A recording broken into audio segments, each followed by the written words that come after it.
Hello everyone. हम लोग घटना चक्र की जनरल साइंस की पॉइंटर की सीरीज़ देख रहे थे, जिसमें मैंने 2 पार्ट फिजिक्स के डाल चुकी हूँ। अब ये थर्ड पार्ट है जो कि थर्ड चैप्टर से, जो कि मैकेनिक्स से रिलेटेड है। Mass, motion, force, acceleration, momentum, work, power, energy. ये काफ़ी इंपॉर्टेंट चैप्टर्स है, यहाँ से क्वेश्चन काफ़ी आते हैं, तो चलिए देखते हैं। तो फर्स्ट पर्सन, एक second. Now, first person to define speed was Galileo. Galileo ने स्पीड को पहली बार डिफाइन किया था, ठीक है। Then simple machine helps a person in doing. Simple machine क्या करता है? सेम काम करता है, बस लेसर फोर्स के साथ, कम फोर्स के साथ, और फिर लेसर टाइम भी बोल सकते हैं। कई बार कम टाइम लगता है उस काम को, सेम काम को करने में। अब man is standing on A sensitive balance. जो वेट मेजर करने वाला बैलेंस नहीं होता है, उसको बोलते हैं। और ये काफ़ी सेंसिटिव बैलेंस है। सेंसिटिव मतलब थोड़ा सा भी कोई चेंजेस होगा तो उसको वो मेजर करेगा। If he inhales a deeply, बहुत ज़्यादा अगर वो सांस अपने अंदर भर लेता है, the reading of the balance क्या होगा? इंक्रीज हो जाएगा, क्योंकि वो सेंसिटिव है। तो सांस अगर बहुत ज़्यादा अंदर भर लिए तो एयर का जो वेट होगा वो भी उसमें शो करने लगेगा, तो फिर रीडिंग जो होगा बैलेंस का वो इंक्रीज हो जाएगा। Among the speed, velocity, torque and displacement, it is not a vector quantity. इसमें से वेक्टर क्वांटिटी कौन सा नहीं है? ऑब्वियसली स्पीड जो है वो स्केलर क्वांटिटी है, वेलोसिटी वेक्टर है, टॉर्क वेक्टर है, डिस्प्लेसमेंट वेक्टर है, ठीक है। वेक्टर मतलब जो मैग्नीट्यूड के साथ साथ डायरेक्शन भी शो करता है। स्पीड, और फिर स्केलर मतलब जो सिर्फ मैग्नीट्यूड बताता है। Among the displacement, velocity, force and volume, it is not a vector quantity. इसमें से वेक्टर क्वांटिटी कौन सा नहीं है?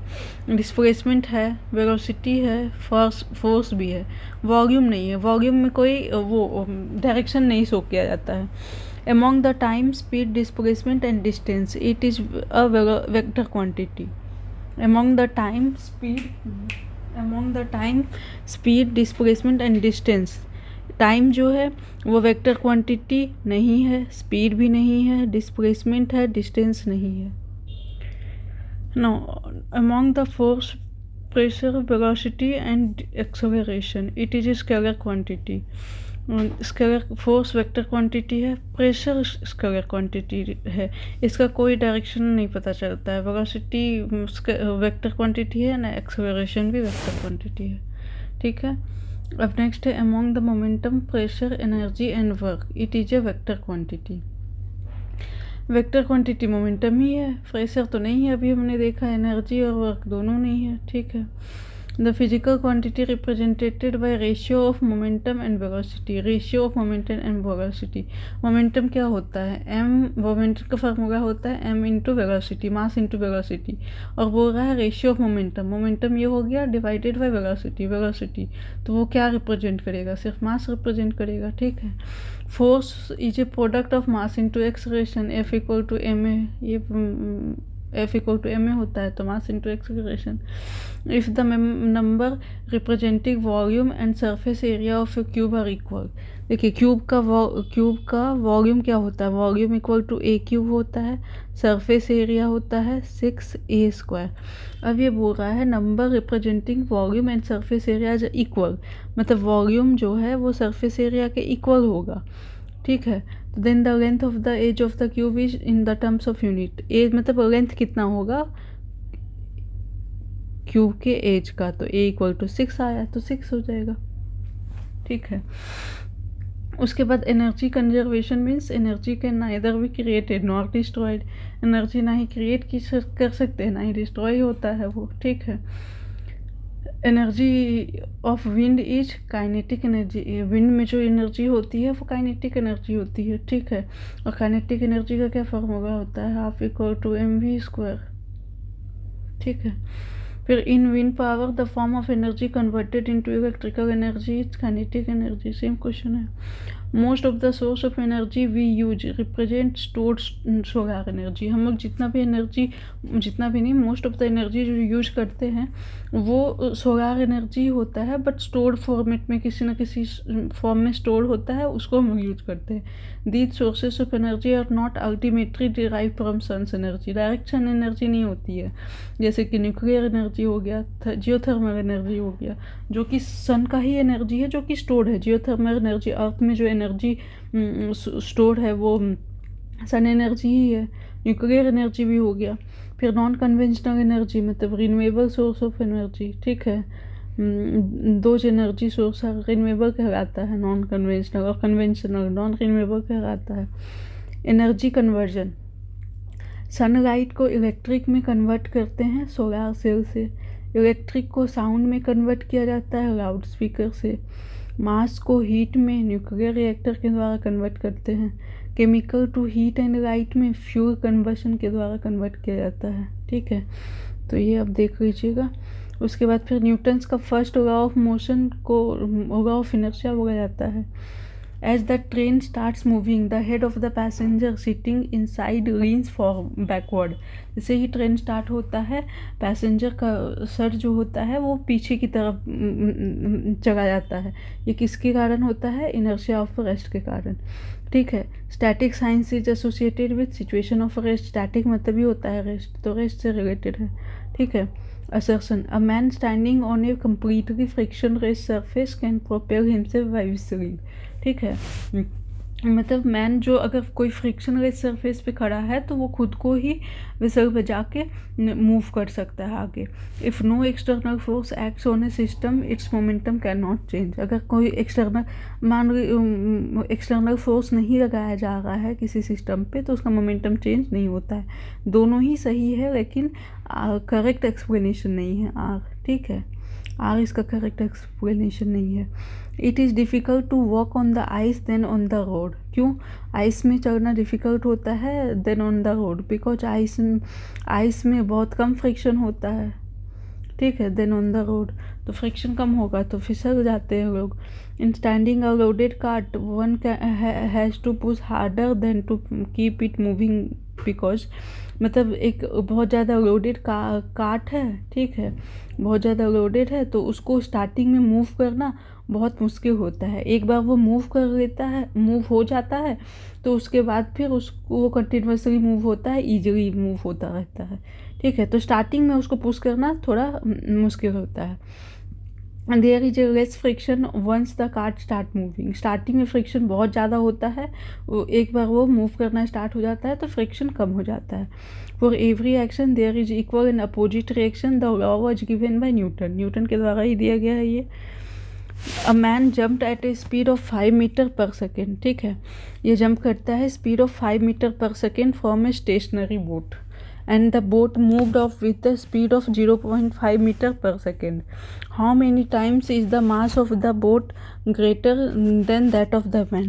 देखिए इसमें है कि स्पीड ऑफ मैन कितना था?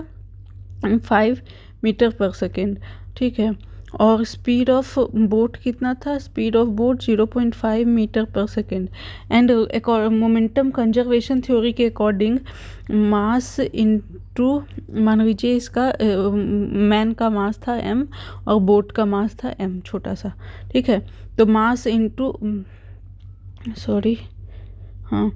अकॉर्डिंग टू मोमेंटम कंजर्वेशन के कारण मास इनटू ये जो वेलोसिटी होता है, मोमेंटम कंजर्वेशन की बात कर रहे हैं, मास इनटू वेलोसिटी मतलब डायरेक्शन जो शो करता है। यहाँ पे वेलोसिटी मैन का 5, मान लो मैन जिस डायरेक्शन में जा रहा है उसी के अपोजिट डायरेक्शन में बोट मूव कर रही है, ठीक है।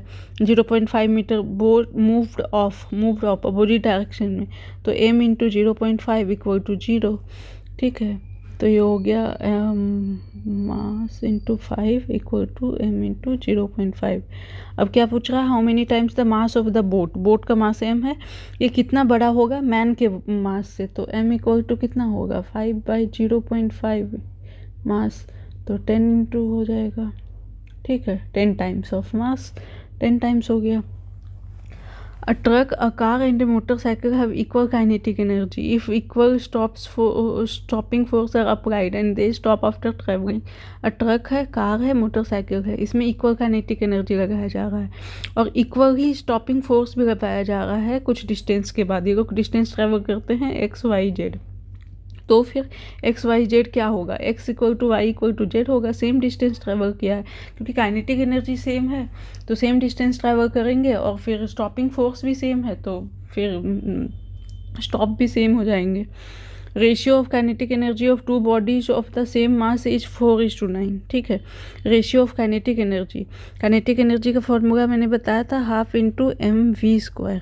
दो बॉडी है, m मान लो पहली बॉडी का v1 है वेलोसिटी, दूसरी का 1/2 mv²। ठीक है, मास तो दोनों का सेम है तो m दोनों सेम है, तो इसका बोला गया है 4/9 रेशियो है। ठीक है, तो ये तो कट गया।